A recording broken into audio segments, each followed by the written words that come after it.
Yo, what's good? It's Hoops and Brews. We are back. Yeah, man. In case you don't know, if you've been watching our videos this week, hopefully, shout out to you. This is probably, if not our last, the week before our last week on MLG Highlights channel. So please make sure you go and you subscribe. That's the first thing before we even hop into the podcast. Go ahead and subscribe to that, regardless of whether you're listening to us right now on SoundCloud, listen to us on Dash Radio or wherever. Subscribe to our YouTube channel, youtube.com/HoopsNBrews. As I said before, we won't be on MLG Highlights, channel anymore, but shout out to MLG, shout out MLG. Big homie. Helped us out. You'll still see us. You'll still see us on it. He'll still post us and stuff. So shout out to him. Yeah, exactly. But so now y'all gonna be getting full podcast episodes on the YouTube channel, full King Watch. Man, it's finna be cracking. So it's Hoops and Brews. And ironically, this past week of the NBA season has been very, very interesting. Like you had the Bucks trade, which came out of nowhere. Great trade for both teams. Yeah, exactly. I can even speak to that again. Yeah. Like I look, I still watch Cavs games. Everybody told me, oh, well, when LeBron leaves, you're not gonna watch Cavs games. No, I still probably this year we played. I want to say maybe like 24, 25 games so far. Probably like everybody 24, 25, 26 games. Mm-hmm. I probably watched Cleveland play at least 14 times. At least 14 times. I know, because I'd be like, yo, what you on? And he'd be like, watching Cleveland. I'm like, disgusting. Or like, I'll like at least tune in for like a half or like a quarter to just see how they look. Mm-hmm. And then like, all right, let me go back to like the Lakers game starting, or maybe like a more important game that I probably should watch because of the things that we do. So I still try to watch Cleveland games. So I think it was a great trade for one. Reason why I said the Cavs were an easy fix to me was because even though they had bad contracts, most of them were like... They're not an easy fix. No, look, very, very, very easy fix, bro. Like, even J.R. Smith's deal, right? You're probably not going to be able to trade J.R. Like, J.R. might not ever play basketball in the NBA again. He might not. He legit might not ever play again. The way he was already shooting like 29%.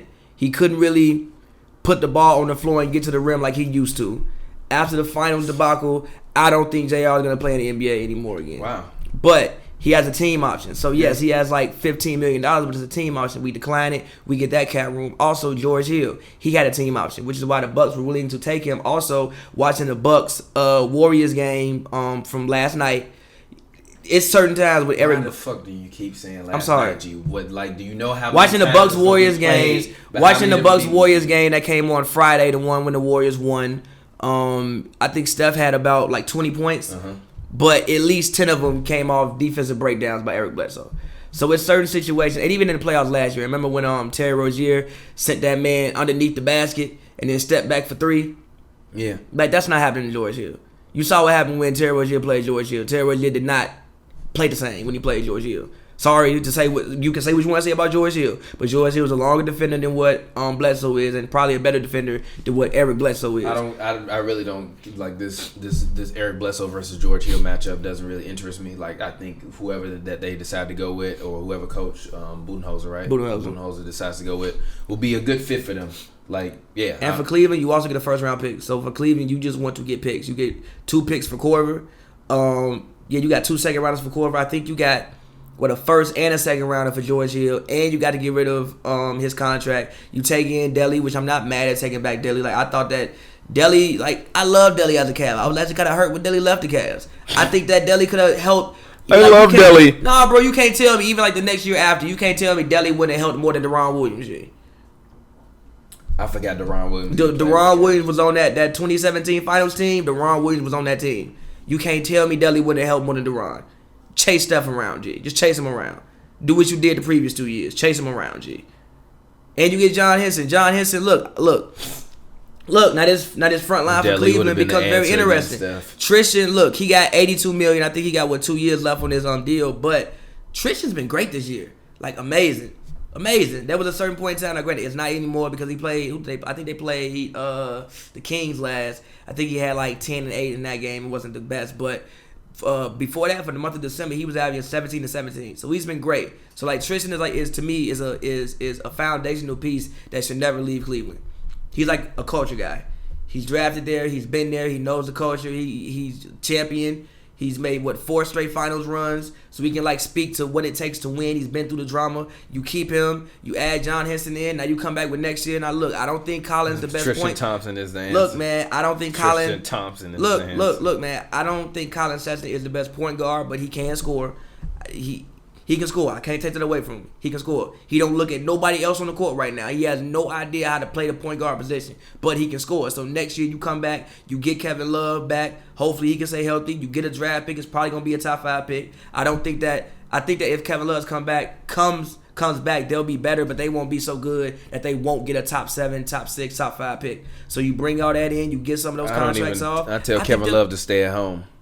Me too. I tell him stay your ass at home. Stay your bum ass at home. Lose. Let's say we get a top 3 pick. You could bring in RJ Barrett. You could bring in Zion. One of those guys. You stick that team in there with Tristan, Kevin Love, Zion. You got. I think Deli's locked up for 2 more years. John Henson. He's there. Larry Nance. He's there. Clarkson's there next year too as well. Like that's a decent team. You're probably fighting for a playoff spot in the East. It's a very easy fix to me in Cleveland. Now, granted, you're not fighting for a playoff spot. You are. No, you're not. You are. Next year, you are. No, you're not. You are. No, you're not. You are. No, you're not. Yes, you are. No, you're not. I think they would be fighting for a playoff spot this year. I think they would be fighting for a playoff spot this year if Kevin Love wasn't hurt. When is Kevin Love not hurt? I mean, last year he played like 65 games, something like that. That's not hurt to you? I mean, he played 40. LeBron played every fucking game. I mean, yeah, but LeBron was the first time LeBron did that. LeBron and Kevin Love durability are two different things. Obviously, yes. LeBron durability on like 95. Kevin Love durability on 75. I was just gonna say 75. It's definitely That's gonna be the name of this episode. Kevin Love durability on 75. His miscellaneous durability is like 69. Dead ass. Like Kevin Love durability is on 75, dog. Yeah. Like I don't know. This is not an easy fix because you got to depend on Kevin Love's health, and you just gave that man a max. You don't really have to depend on this. Like again, they have like these guys are foundational pieces. You don't want Kevin Love at this point is gonna end up getting his jersey retired in Cleveland.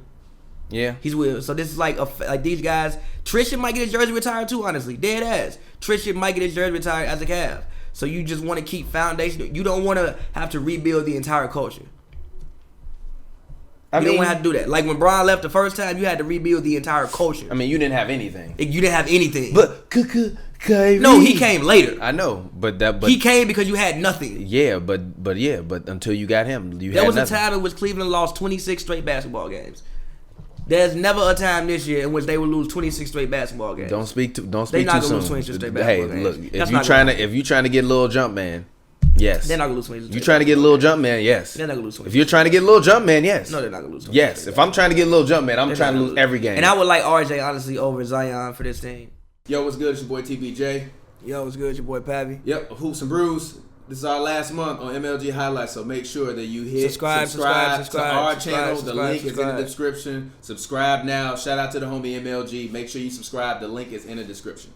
We gon' slide, yeah, we gon' chill. She said she loves me, I'm her thrill. She riding with me, she sided with